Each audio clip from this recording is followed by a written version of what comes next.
Olá, bom dia. Vamos começar mais uma escola bíblica dominical. Você é nosso convidado, você é nossa convidada para esse estudo no livro de Gênesis. Nós estamos estudando o livro de Gênesis e hoje nós vamos estudar o filho da promessa, a semente prometida por Deus ao pai Abraão.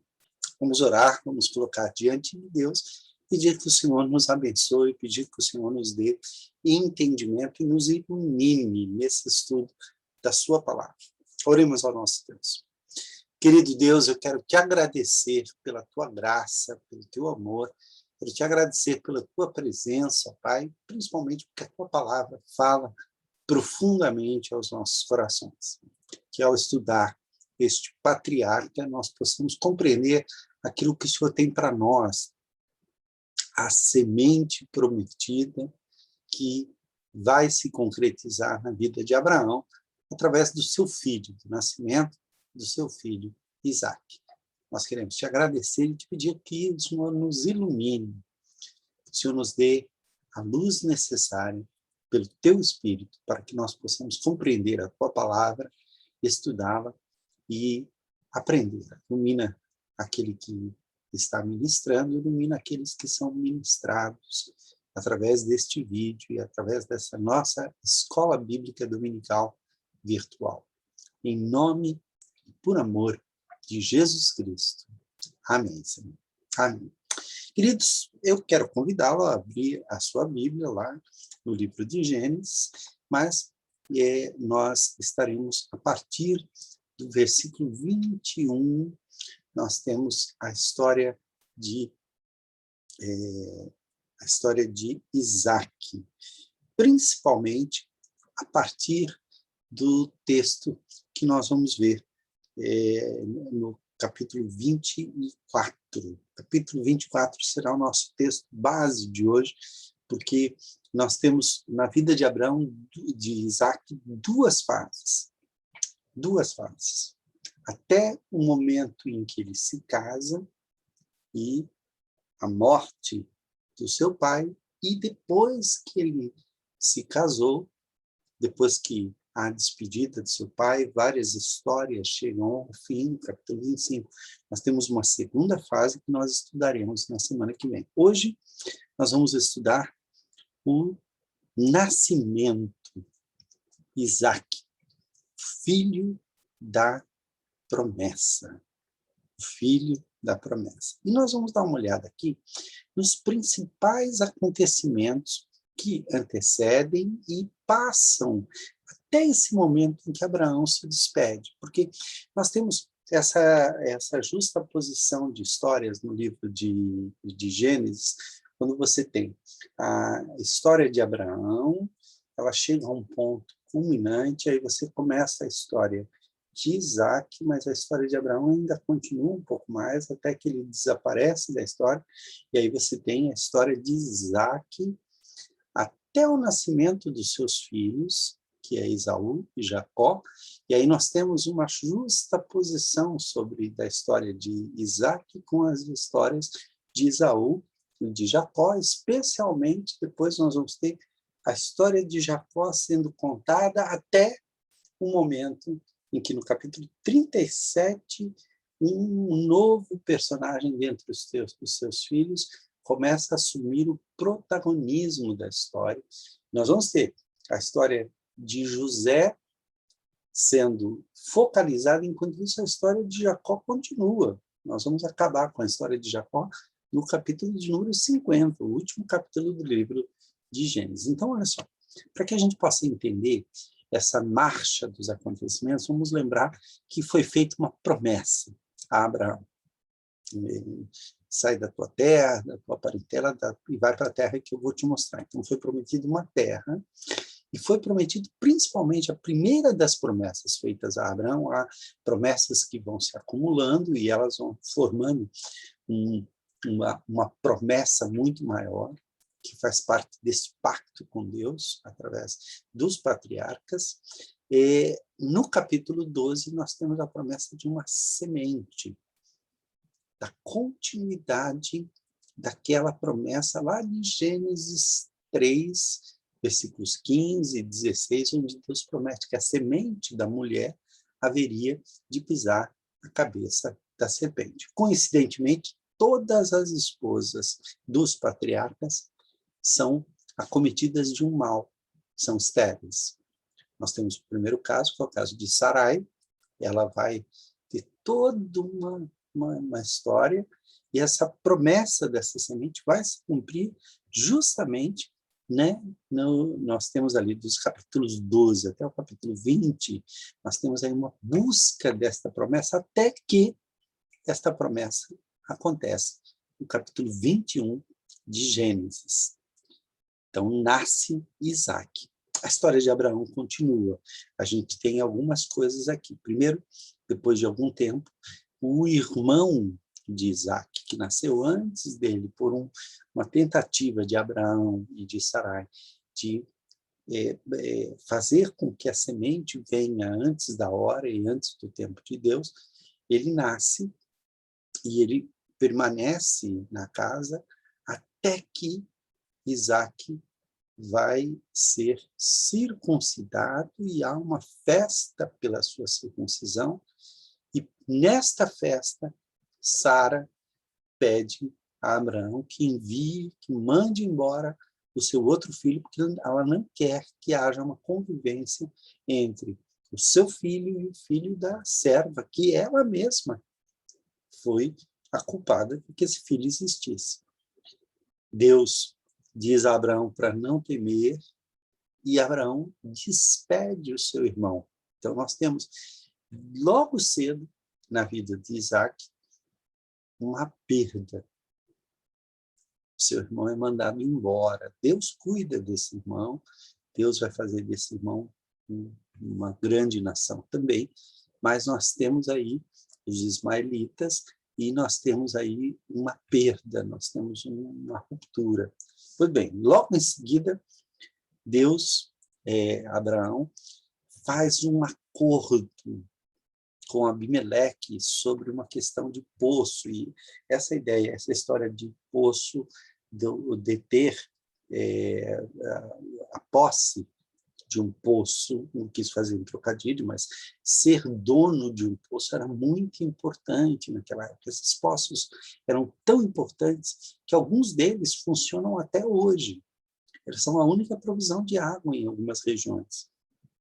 Então, Abraão vai negociar com Abimeleque, que é rei dos filisteus, e vai fazer um acordo. Inclusive, esse poço é muito importante, ele se chama Berseba, que significa o poço dos 7, ou o poço do juramento, porque Abraão fez com que Abimeleque admitisse, havia uma disputa entre os homens de Abraão e os homens de Abimeleque sobre a posse daquele poço, quem é o dono daquele poço.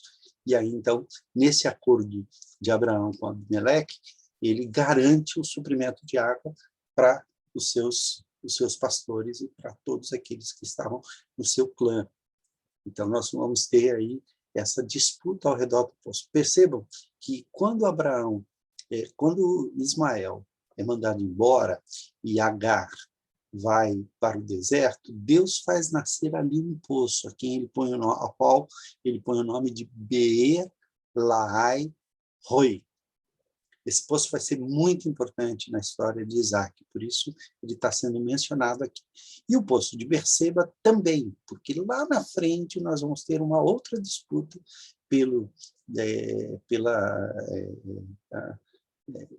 por poços que vão sendo disputados e vão sendo entre os filisteus e Isaac, que vai continuar nessa mesma busca por água.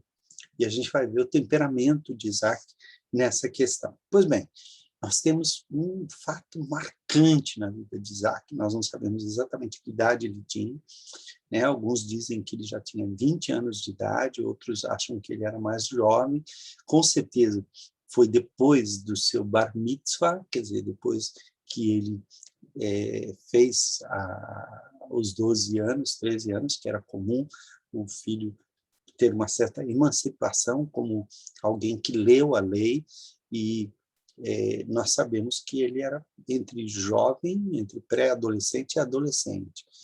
E ele é levado pelo pai, e a gente percebe a docilidade com que ele vai, ele é obediente ao pai, ele pergunta ao pai, pai, como é que vai ser? Cadê o cordeiro? E nada. E a gente não tem, da parte de Isaac, nenhuma reclamação. Você não diz assim, olha, o menino está se debatendo porque ele está tentando fugir. A gente já estudou isso em algumas coisas, e a impressão que a gente tem é que Isaac tem uma obediência muito grande. Isso vai ser percebido, esse espírito dócil, pacato, essa maneira de ser obediente de Isaac é muito marcante. Vamos ver o que acontece. Logo em seguida, nós temos a morte de Sara, a sua mãe. E vemos lá Abraão negociando também com os hititas a posse de uma caverna de Macpela, onde aquela caverna será por possessão aos israelitas até que eles tomem a terra. Então, todos os patriarcas são enterrados ali, as suas esposas são enterradas ali, com exceção de uma, com exceção de Raquel. Raquel, ela é sepultada onde nasce Benjamim, que é justamente na região de Efrata, próximo a Belém. Por isso, o nome de Raquel está muito ligado a Belém. Quando no Novo Testamento se fala da matança dos inocentes em Belém, há ali uma profecia que é lembrada, que diz assim, que Raquel chora pelos seus filhos, porque eles já não existem mais. Então, Raquel, o nome de Raquel é muito ligado à região Efrata, que é a região onde fica justamente a cidade de Belém, de onde vai sair o rei de Israel, né? O primeiro rei de Israel, é na verdade o segundo, mas é o primeiro que foi escolhido de fato por Deus, e da onde virá o grande rei de todos os tempos e da promessa ao Messias, que é Jesus Cristo. Depois da morte de Sara, então Abraão começa a procurar uma noiva para o seu filho. Então percebam, Isaac não foi impetuoso, não procurou uma das mulheres ali da região, mas ele se submeteu a que o pai mandasse o seu servo. É especialmente esse texto que nós vamos estudar aqui. Vamos ver a atitude de Isaac, que está por detrás de todo o texto, mas ele só aparece no fim do texto. No fim, nós temos o casamento da semente, o casamento de Isaac. E o fim do ciclo de Abraão é nos dado no capítulo 25. Aliás, este ciclo ele termina com vários finais e várias... nós temos ali aqueles textos de transição. Deixa eu mostrar para vocês aqui o que nós estamos vendo aqui. Nós estamos vendo o capítulo 24.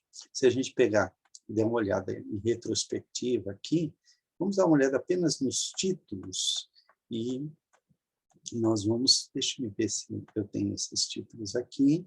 Não, aqui são só os capítulos, exato. Os títulos vão aparecendo à medida em que a gente volta o texto para trás, no capítulo 22, Deus põe, né? Nós temos aqui aquilo que nós já vimos aqui, vamos dar uma olhada, né? Após o nascimento de Isaac, nós vamos ver Agar no deserto. Aqui nós vamos ver a despedida, né? Levantou-se, pois, Abraão, de madrugada, tomou pão e um odre de água, pô-los às costas de Agar, deu-lhe o menino e a despediu. Ela saiu andando pelo deserto de Berseba. Tendo-se acabado a água do odre, colocou ela o menino debaixo de um dos arbustos e, afastando-se, foi sentar-se de frente, a distância de um tiro de arco, que dizia: assim não verei morrer o menino. E, sentando-se em frente dele, levantou a voz e chorou. Deus, porém, ouviu a voz do menino, e o anjo de Deus chamou do céu Agar e lhe disse: que tens, Agar? Não temas, porque Deus ouviu a voz do menino daí onde está. Ergue-te, levanta o rapaz, segura-o pela mão, porque eu farei dele um grande povo. Abrindo-lhe Deus os olhos, viu ela um poço, né? Aqui viu ela um poço. Viu ela um poço de água, aqui, e indo a ele, encheu de água o odre e deu de beber ao rapaz. Deus estava com o rapaz, que cresceu, habitou no deserto e se tornou flecheiro. Habitou no deserto de Parã, e a sua mãe o casou com uma mulher na terra do Egito. Então, olha só, o nome esse poço foi dado a ela quando, da primeira vez, ela fugiu. Beer, lá, ai, Roi, que é um nome muito interessante, né? A gente pode dar uma olhada aqui, olha, um poço entre Cádiz e Bered, onde a H encontrou o anjo de Deus. O nome do poço está aqui, olha, Beer Lai Roi, tá? É o Will in the Negev, between Kadesh Barnea e Bered, onde H encontrou o anjo, né? Beer Lai Roi significa o poço daquele que vive e daquele que me vê. Tá? Esse poço ele vai aparecer no capítulo 24, 62, né? Quando nós vemos, ele vai ser importante na vida de Isaac. Tá? Então, tendo achado o anjo do Senhor junto a uma fonte de água no deserto, junto à fonte no caminho de Sur, disse-lhe, Agar, serva de Sarai, de onde vens e tal. E aí, ela vai dar o nome a esse poço, dizendo que o Senhor me viu. O Senhor me viu ali naquele lugar. O Senhor não me abandonou. Ele está presente aqui, olha só. Por isso aquele poço se chama Beer Lai Roi, e está entre Cádiz e Bered. Então, nós percebemos aqui que os antecedentes da história de Isaac, propriamente dito, são importantes, né? Logo após aquele momento dramático onde Isaac é oferecido em sacrifício e Deus, então, lhe salva a vida e providencia aquela que é vamos dizer assim, o símbolo máximo no Antigo Testamento do sacrifício de Cristo. Nós vamos perceber que Isaac cresceu sob esse estigma, esta coisa de ter sido oferecido a Deus, e agora nós temos aqui, depois do nascimento de Isaac, o envio de Agar e Ismael, a salvação, depois nós temos o acordo entre Abraão e Abimeleque, né? Onde ele faz um juramento, e aí ele dá o nome daquele lugar de Bersebas. Percebe que antes disso, Berseba é mencionado, mas sempre lembrando que está se falando no futuro, então está se referindo às coisas que estão ali. Aqui vem a prova, logo em seguida, Abraão é posto à prova, e Isaac está participando dessa história, e a gente tem uma transição aqui importante, que fala que depois, algum tempo depois, recebeu a notícia de que Naor, o seu irmão, tinha 8 filhos, vai se falar dos irmãos de Naor, e dos filhos de Naor. Este Betuel, que é filho de Naor, é o pai de Rebeca. Aí nós vamos ter a morte e o sepultamento de Sara, e no capítulo 24 vem a história que nós estamos querendo olhar. Então, olha só, era Abrão, vamos pegar aqui na versão revista e atualizada, ou melhor, na versão na linguagem de hoje, e vamos dar uma olhada aqui, qualquer coisa a gente vem para cá e vamos tentando entender aqui algumas coisas importantes. Abraão já estava bem velho, e o Senhor Deus o havia abençoado em tudo. Um dia, ele chamou o seu empregado mais antigo, que tomava conta de tudo que ele tinha, e disse, põe a mão por debaixo da minha coxa. Isso é uma coisa muito estranha, mas era dessa maneira que se fazia um juramento solene.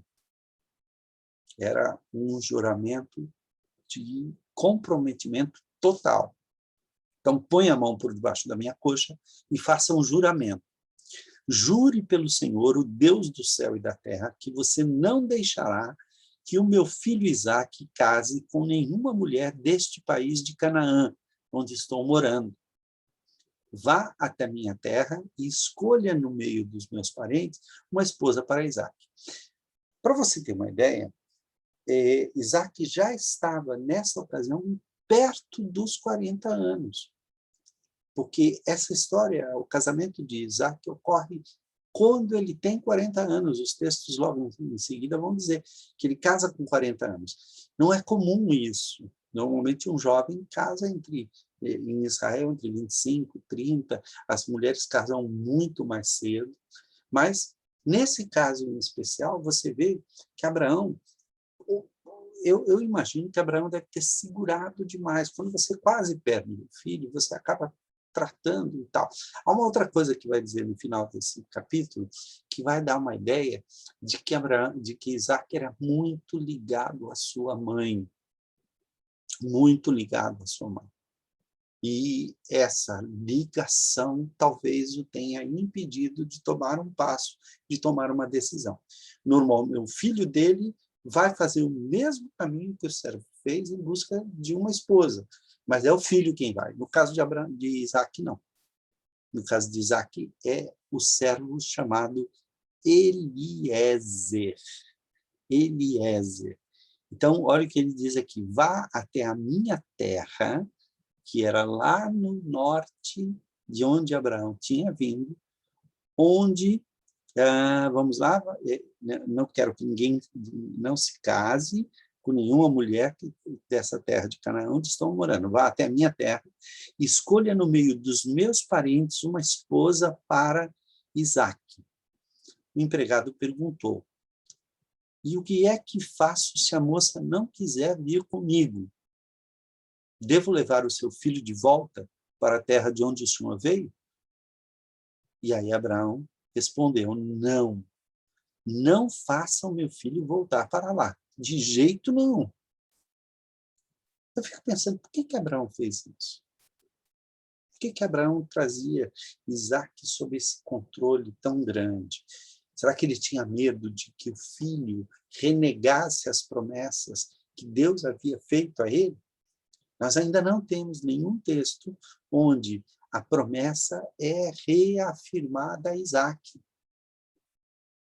Vamos ver, vamos ver. O Senhor, o Deus do céu, me tirou da casa do meu pai, da terra dos meus parentes, e jurou que daria esta terra aos meus descendentes.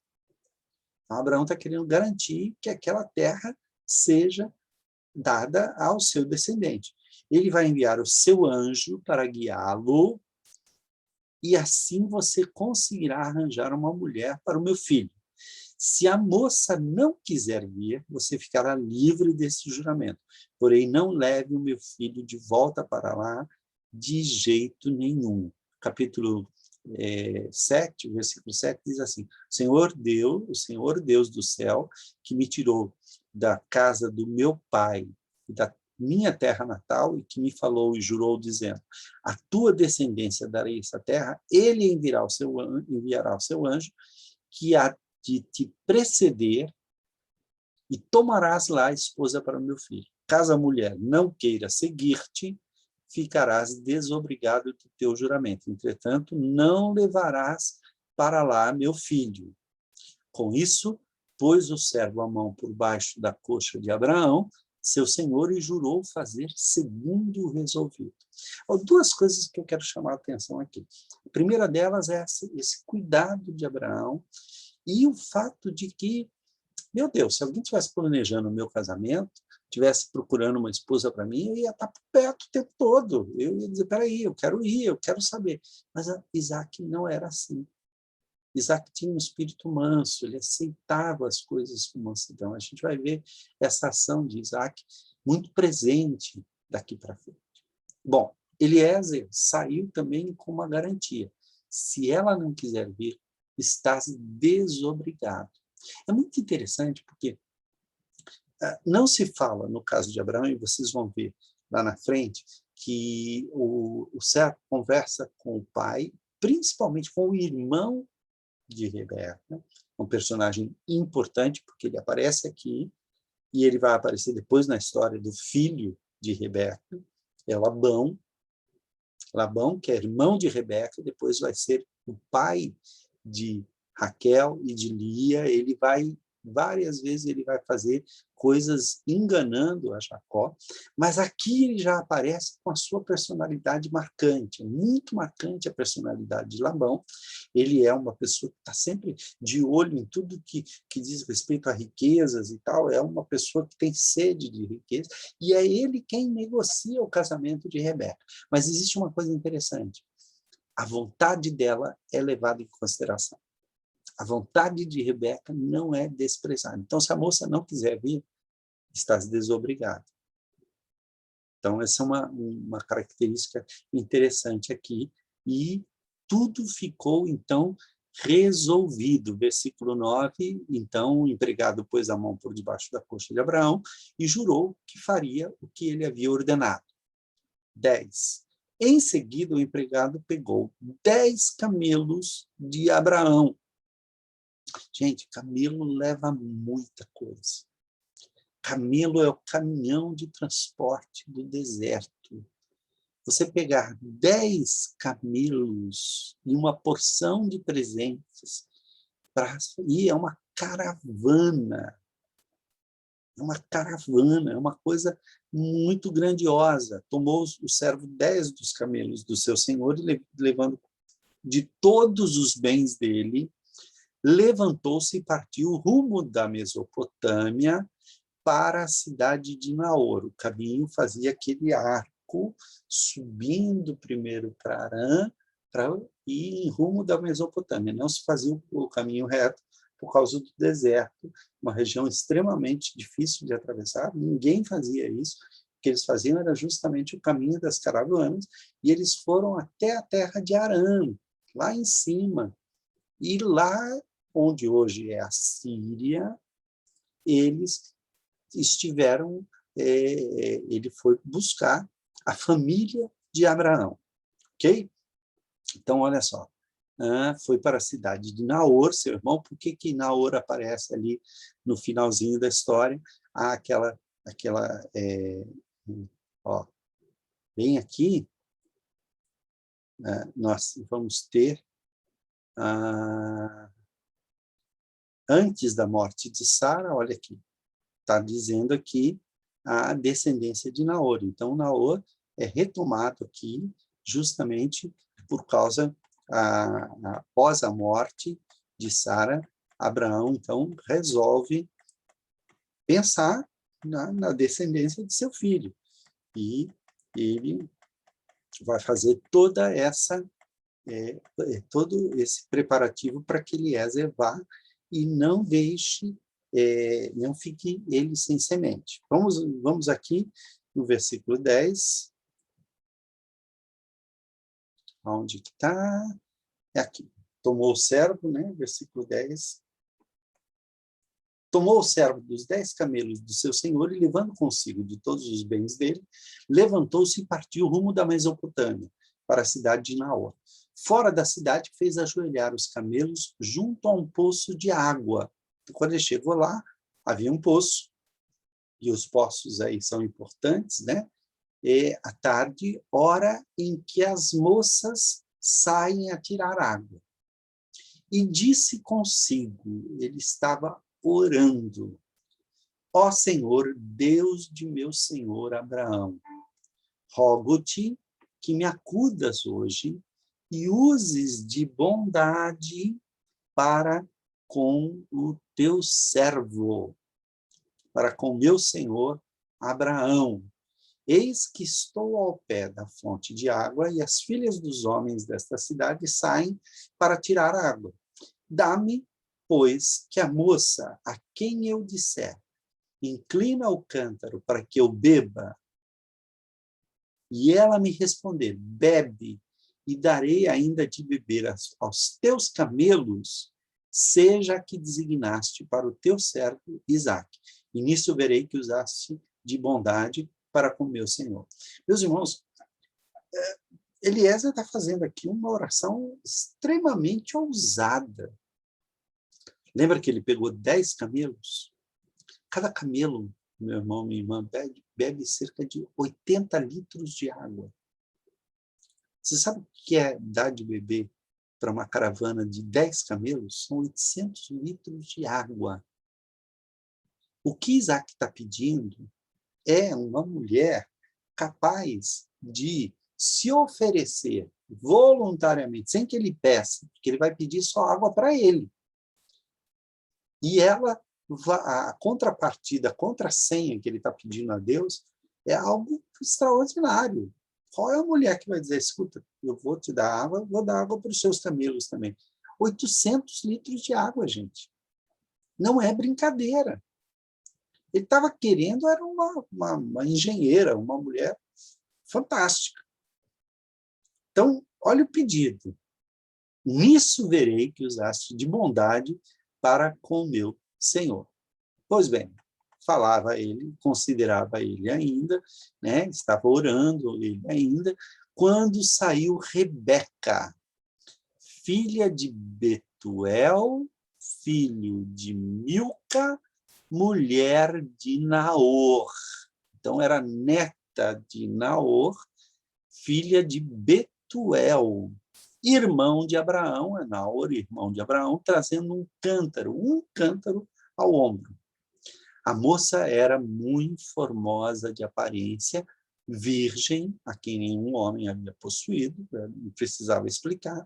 Ela desceu a fonte, encheu o seu cântaro e subiu.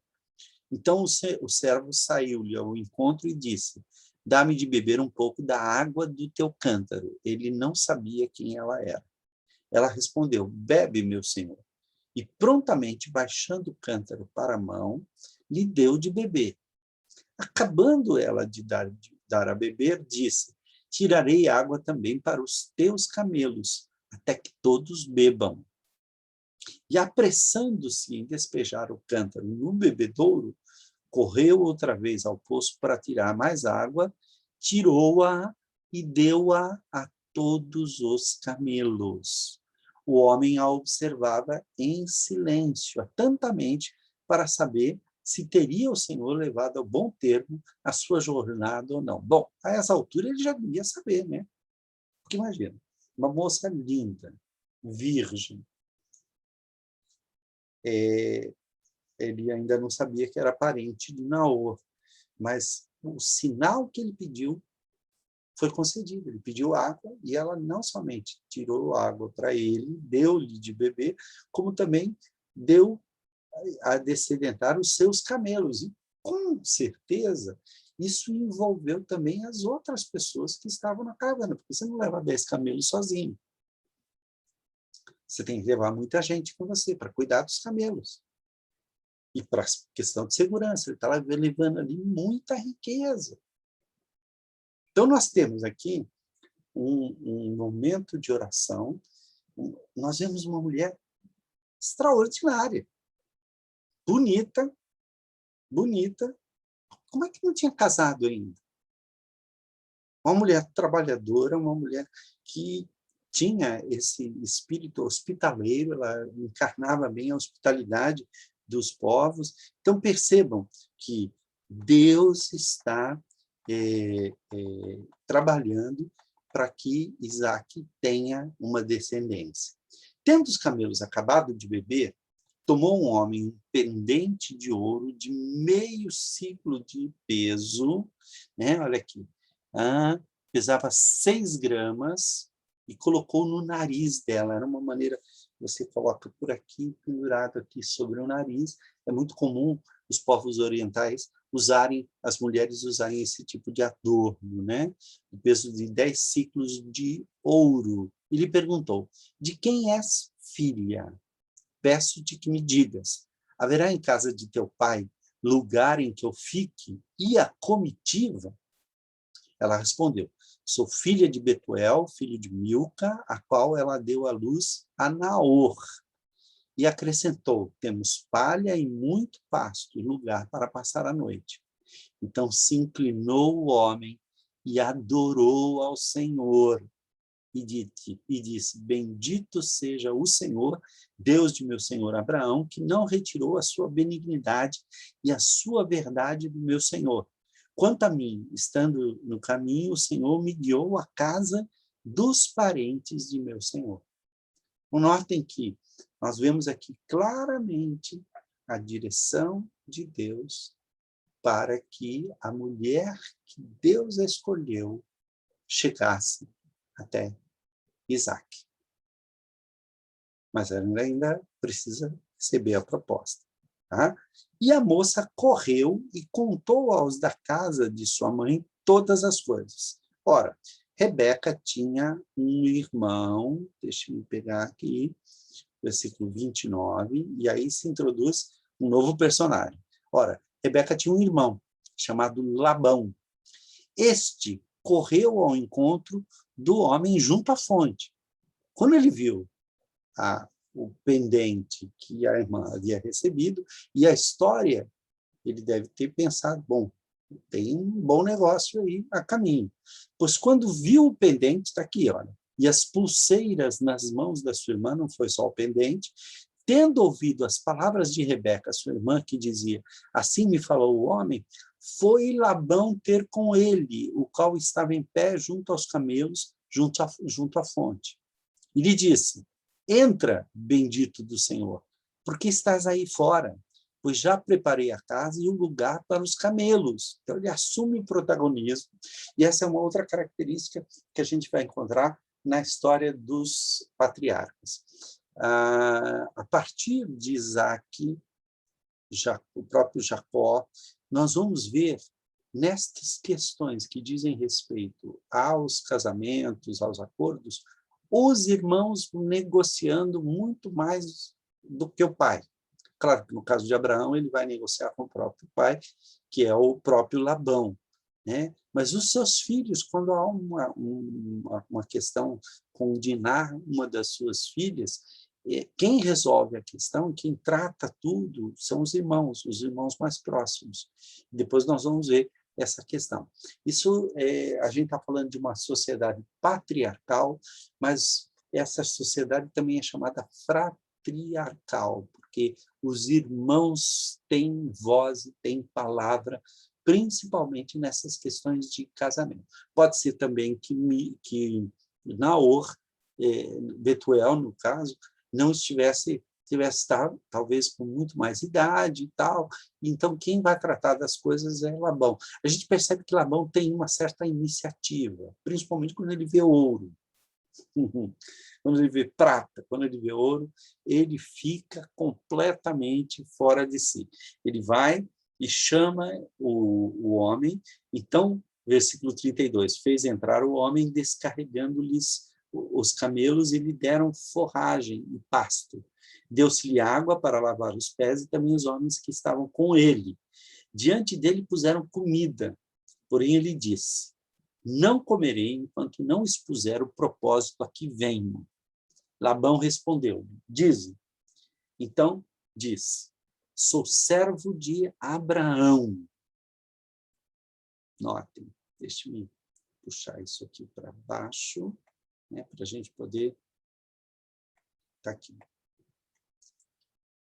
Sou servo de Abraão. O Senhor tem abençoado muito ao meu Senhor. E ele se tornou grande. A prova está ali. Olha essa comitiva de camelos. Deu-lhe ovelhas e bois, e prata e ouro, e servos e servas, e camelos e jumentos. Sara, mulher de meu senhor, era idosa quando lhe deu à luz um filho, e a este deu ele tudo quanto tem. Note que ele está fazendo aqui, se preparando para fazer uma proposta de casamento. Ele apresenta as suas credenciais e apresenta o seu senhor e o filho do seu senhor, que é quem está em busca de uma noiva. E o meu senhor me fez jurar, dizendo, não tomarás esposa para o meu filho das mulheres dos cananeus, em cuja terra habito. Porém, irás à casa de meu pai e à minha família e tomarás esposa para o meu filho. Respondi ao meu senhor, talvez não queira a mulher seguir-me. Ele me disse, o Senhor, em cuja presença eu ando, enviará contigo o seu anjo e levará a bom termo a tua jornada, para que da minha família e da casa de meu pai tomes esposa para o meu filho. Então, ele vai expondo a situação, de certa forma, convencer aqueles que o ouvem de que a sua jornada ela tem um propósito abençoado por Deus. Então, ele vai dizer da riqueza de Abraão, da herança do filho, desse nascimento, desse filho que é um filho inusitado, aos 100 anos de idade, e vai dizer, olha, eu vim aqui sob juramento, e o Deus do meu Senhor ficou de me acompanhar através do seu anjo. Então, quando eu disse, quando ele toma esse esposo, se ela, vamos lá, o Senhor, então serás desobrigado do meu juramento, quando fores a minha família, e se não t'aderem, desobrigado estarás do meu juramento. Hoje, pois, cheguei à fonte e disse comigo, ó Senhor, ele está contando toda a história que a gente já leu, porque ele quer convencer aquela gente de que ele está sendo dirigido pelo Senhor. Então diz comigo, ó Senhor, Deus de meu Senhor Abraão, se me levas a bom termo a jornada em que sigo, eis-me agora junto à fonte de água, e a moça que sair para tirar a água a quem eu disser, dá-me um pouco da água do teu cântaro, e ela responder, bebe, e também tirarei água para os teus camelos, seja essa a mulher que o Senhor designou para o filho do meu Senhor. Considerava eu assim no meu íntimo quando saiu Rebeca, trazendo seu cântaro ao ombro. Desceu à fonte e tirou água. E eu lhe disse, peço-te que me des de beber. Ela se apressou e, baixando o cântaro do ombro, disse, bebe, e também darei de beber aos teus camelos. Bebi, e ela deu de beber aos camelos. Daí lhe perguntei, de quem és filha? Ela respondeu, filha de Betuel, filha de Naor e Milca.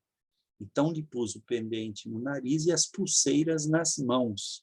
E, prostrando-me, adorei ao Senhor e bendisse ao Senhor, Deus de meu senhor Abraão. Note que o Senhor do Abraão é em minúscula, esse aqui está em versalete, esse aqui é uma tradução do nome Santíssimo de Deus, Elohim do meu Adonai, Abraão, então Adonai é meu Senhor, que me havia conduzido por um caminho direito, a fim de tomar para o filho do meu Senhor uma filha do seu parente.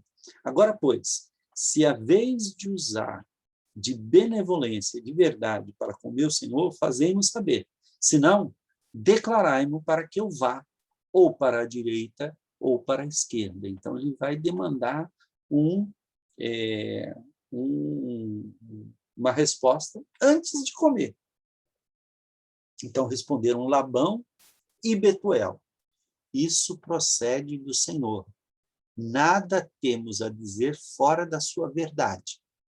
Eis Rebeca na tua presença, toma-a e vai-te. Seja ela a mulher do filho do teu Senhor, segundo a palavra do Senhor. Ok, a gente pensa que está resolvido aqui, que a questão está toda resolvida, os pais já decidiram, o pai, o irmão, a família já decidiu, só que não era bem assim. Tendo ouvido o servo de Abraão tais palavras, prostrou-se em terra diante do Senhor e tirou joias de ouro e de prata e vestidos e os deu a Rebeca. Também deu ricos presentes a seu irmão e a sua mãe. Depois comeram e beberam. Ele e os homens que estavam com ele passaram a noite. De madrugada, quando se levantaram, disse o servo, permiti que eu volte ao meu senhor. Mas o irmão e a mãe da moça disseram, fique ela ainda conosco alguns dias, pelo menos 10, e depois irá, que era o costume de se preparar e tal. Ele, porém, lhes disse, não me detenhais, pois o Senhor me tem levado a bom termo na jornada. Permiti que eu volte ao meu Senhor. Agora, olha que interessante. Disseram, chamemos a moça e ouçamo-la pessoalmente. Ué, mas já não estava tudo acertado? Não. A moça tinha que dar o consentimento. Da família, ele já tinha o consentimento. Mas a moça tinha voz. Chamaram, pois, a Rebeca e lhe perguntaram, queres ir com este homem? Ela respondeu, irei. Então despediram a Rebeca, sua irmã, e a sua ama, e ao servo de Abraão e a seus...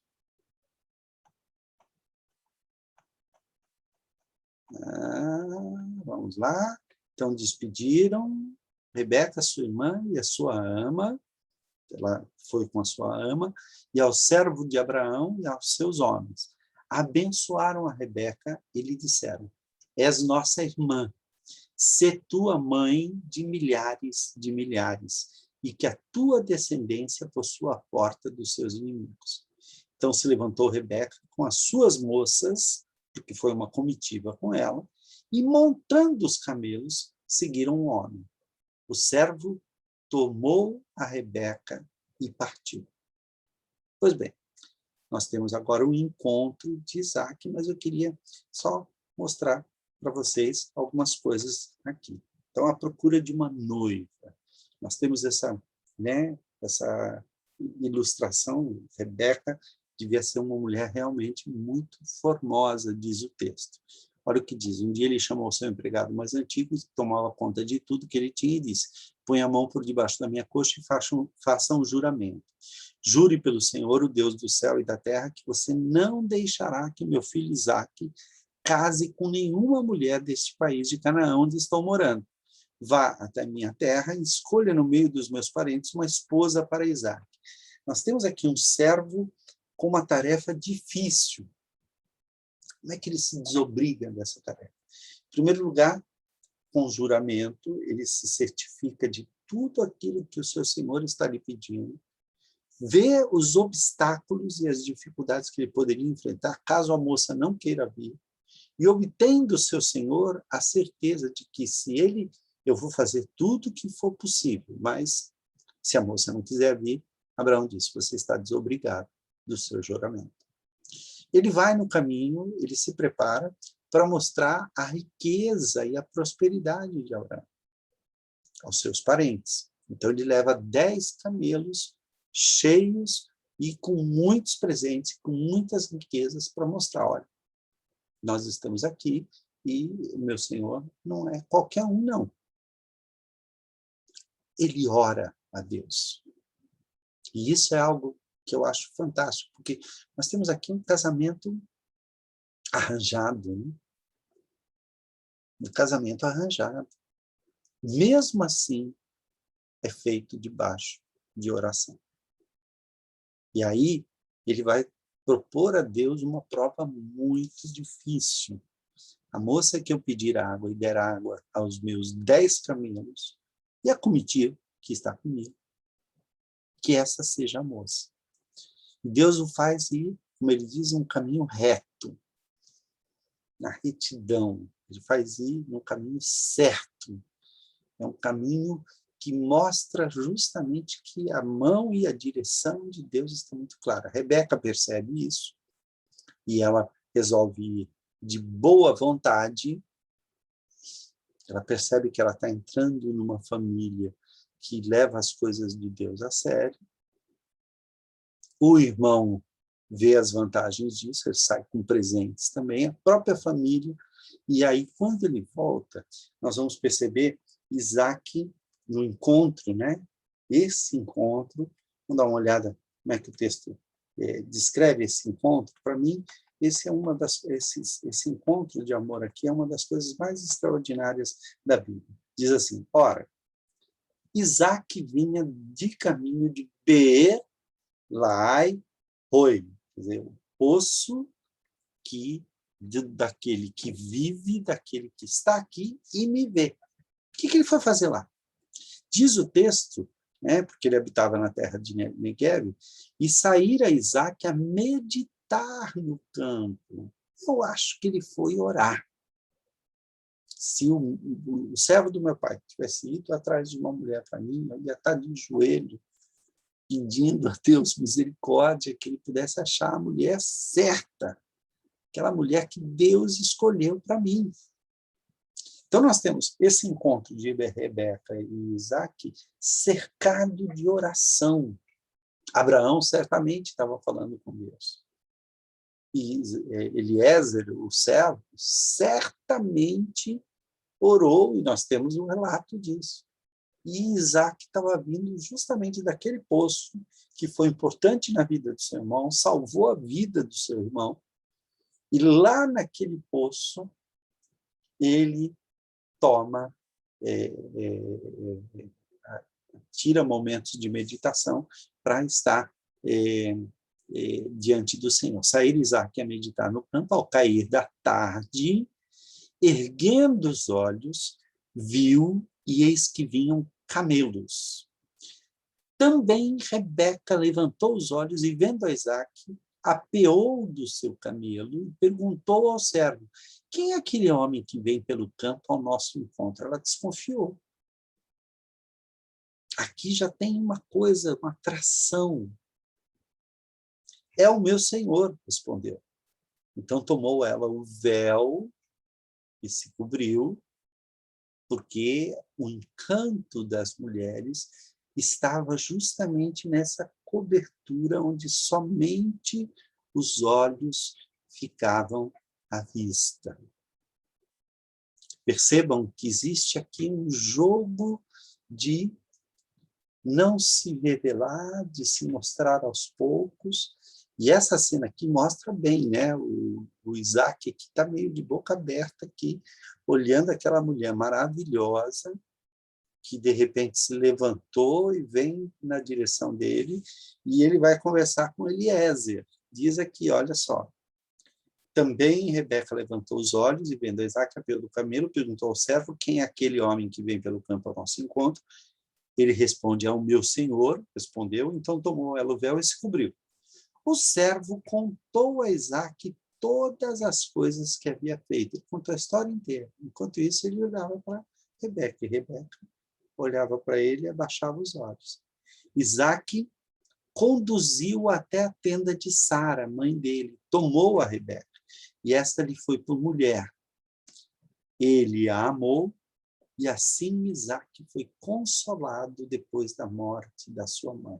Principalmente esse texto aqui, esses versículos, podem dar a ideia de que o casamento se consuma imediatamente. Oba, essa aí, okay, vem cá, tenda da minha mãe é ali. Não, claro que aqui nós temos um resumo para mostrar o fim da história. E é claro que todos aqueles que estão ouvindo essa história sendo narrada, essa narração, ela tem todas as características de uma narrativa, de um encontro, de um casamento, a formação de uma família, vai saber que não foi simples assim, que ele deve ter chamado o pai, deve ter feito uma reunião, que ele estabeleceu as núpcias e ele casou-se com ela, e ao levá-la à tenda da sua mãe, que era um lugar de maior respeito, um lugar que ele mais prezava.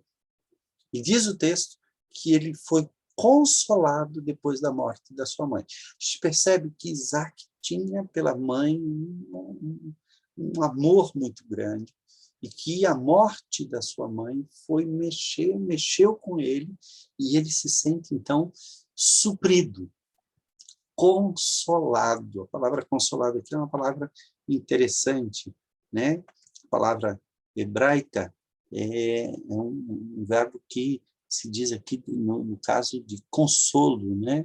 Um consolo que no Novo Testamento vai ter a ver com o Espírito Santo. O termo paracaléu no Novo Testamento vai trabalhar aqui nessa ideia de consolação, de exortação, e também de qual seria a melhor maneira de pensar aqui?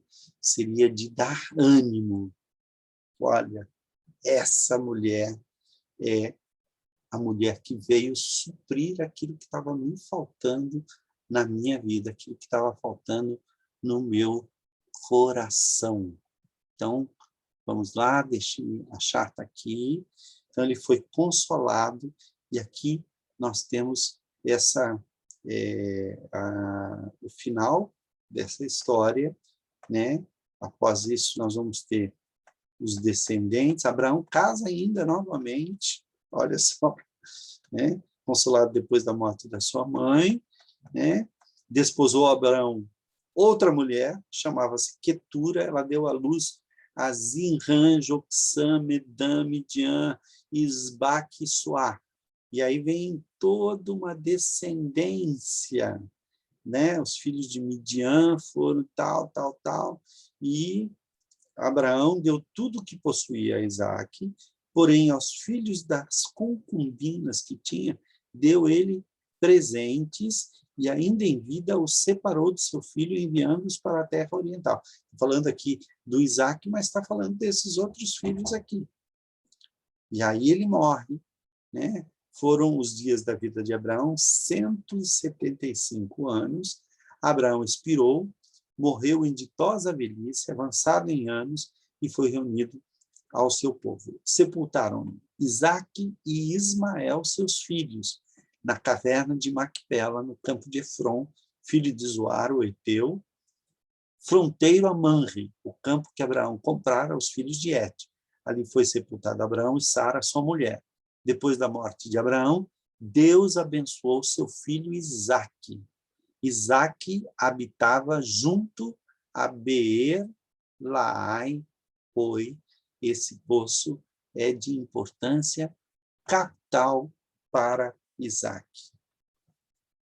Será que o encontro de Isaque e de Rebeca foi amor à primeira vista ou foi um casamento arranjado? Eu creio que nós podemos juntar as vantagens e as desvantagens de cada um desses dois modos de se conhecer uma esposa. Quais são as lições que a gente pode tirar? Em primeiro lugar, esse casamento foi envolvido em oração. A busca foi feita em oração, tanto da parte de Isaac como da parte de Eliezer.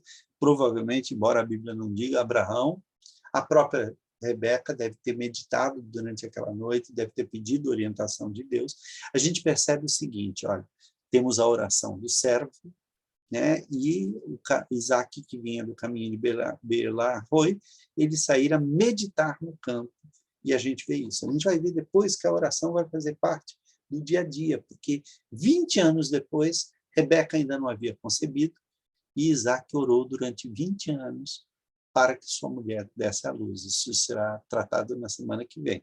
Mas percebam, foi um casamento envolvido pela oração. Era gente da melhor qualidade. Rebeca era essa mulher extraordinária. Isaac, um jovem criado debaixo da orientação de Deus, um homem que conhecia as lutas do seu pai e que herdou as promessas. E nós vemos no casamento de Isaac e Rebeca uma coisa que realmente precisa ser levada a sério nos casamentos hoje em dia, que é justamente essa construção do amor. Note, os orientais, eles têm o costume de arranjar os casamentos. Muitas vezes o noivo conhece a noiva no dia do casamento. Nós temos a vantagem, ocidentais, de escolher as pessoas. Agora, tem uma coisa. Um homem indiano, uma vez falando a um missionário, o nome desse missionário é... puxa vida. Estava com ele na ponta da língua, subiu. Deixa eu ver se ele aparece aqui. Dá licença. Pois bem, é um missionário suíço que trabalhou na África, trabalhou na Índia, e é um homem extraordinário. Vou ver se eu lembro o nome dele até o final, mas ele, falando sobre casamento com esse indiano, e os indianos, esse indiano disse a esse Walter Trubich é o nome, disse ao Walter o seguinte: olha, Walter, vocês ocidentais pegam uma panela quente, fervendo, que é a paixão, que é o amor, e colocam num fogão frio, para ver se esse fogão frio, que é o casamento, mantém o calor dessa panela. Não vai manter. Agora, nós, indianos, somos mais espertos. Nós pegamos a panela e colocamos num fogão quente, que é o casamento. Deus vai, e o amor vai sendo cozinhado aos poucos. Isso é muito interessante, porque eu acho que quando duas pessoas se amam apaixonadamente e se casam, se elas não fazem o dever de casa, esse amor pode se esfriar. como diz o indiano. Nós precisamos aprender a construir o casamento, a construir o amor, a trabalhar para que esse amor se mantenha quente, vá se aquecendo cada vez mais. Então, a construção do amor é muito importante na história de Isaac e de Rebeca. Rebeca também olhou e, quando viu Isaac, desceu do camelo e perguntou ao empregado: quem é aquele homem que vem andando pelo campo na nossa direção? É o meu patrão, respondeu ele. Aí ela pegou o véu e cobriu o rosto. Então, ela sabe manter aquele mistério. O empregado contou a Isaac tudo o que havia feito. Então, Isaac levou Rebeca para a barraca onde Sara, sua mãe, havia morado, e ela se tornou a sua mulher. Isaac amou Rebeca, e assim foi consolado da morte da sua mãe. Perceba que o filho da promessa tem aqui o seu primeiro ciclo completado na sua história.